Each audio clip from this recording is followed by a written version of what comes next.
listen, would you ever like to receive unsolicited career advice?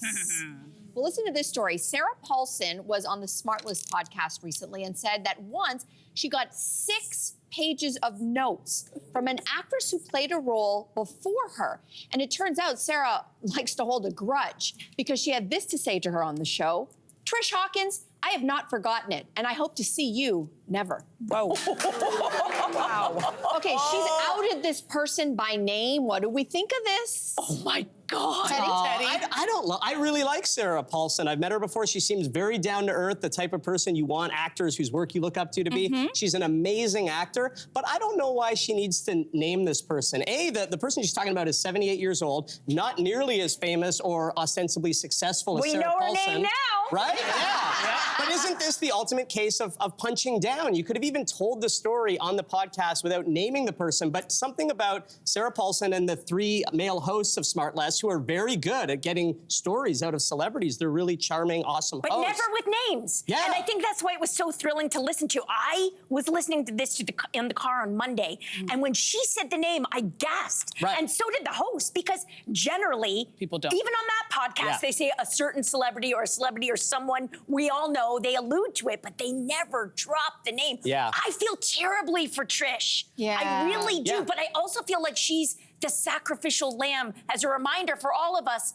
Don't do that. Yeah. Don't Yeah. send 6 pages of notes to someone you never met before because she played the same part as she did. I in a do not play. feel sorry for Trish You one bit. don't? Really? What Trish did is actually a hip-hop song by Brand Nubians called Punks Jump Up to Get Beat Down. And the essence of that song is saying people who jump up and give their 2 cents when no one asked you, you're gonna get a backhand to, and this is what Trish asked for this. 6 pages, your colleague, not an instructor, not the director, not the executive producer, your peer felt that they needed to write 6 pages to tell you how to do your job. But the best thing that she could have done, cool. I love that Sarah did this. I love this level of petty. It's like, now, take your notes, roll them up, and you know where you can put them, Trish, and I'm gonna call you out because what you did was so uncalled for, and you would have hurt Sarah's Take the higher feelings. ground. Now you can't always take the higher ground. Sometimes you gotta get down in the gutter with people, let them know.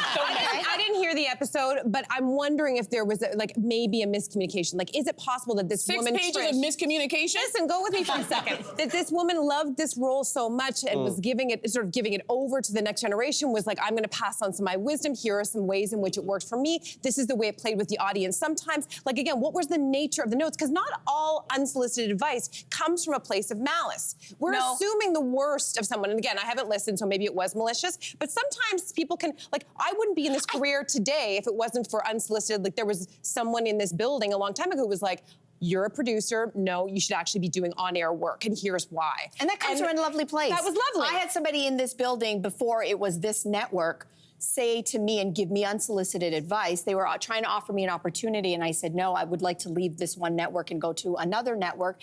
And they said, that's going to be the worst, terrible move that you've ever made in your career. You are going to become nameless and faceless, and you will go nowhere in this industry. What's their name?